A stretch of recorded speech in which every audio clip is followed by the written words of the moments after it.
উপরে হচ্ছে লেখা আছে যে কিভাবে হামলার শুরুটা হয়েছে। তো হামলা ক্ষেত্রে বলতে গেলে আমাদেরকে পুড়িয়ে ফেলা হয়েছিল, আমাদের পুরা সংগঠনের পুরো অফিস, আমাদের যাবতীয় যা ছিল, বই খাতা, আমাদের বিভিন্ন আর্কাইভ, অনেকগুলো বই, বাদ্যযন্ত্র এখানে আছে, এই জিনিসগুলো পুড়িয়ে ফেলা হয়, ভেঙে ফেলা হয়, আমরা কিছুই পাইনি। আর ওইটারই প্রতিবাদ হিসেবে আমরা এই জিনিসগুলো তুলে ধরছি এখানে।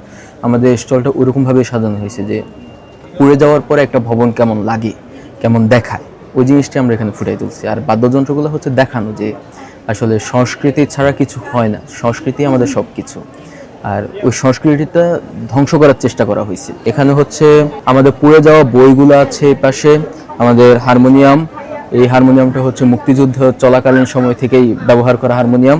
আমাদের তবলা আছে, বিভিন্ন বাদ্যযন্ত্র আছে এখানে।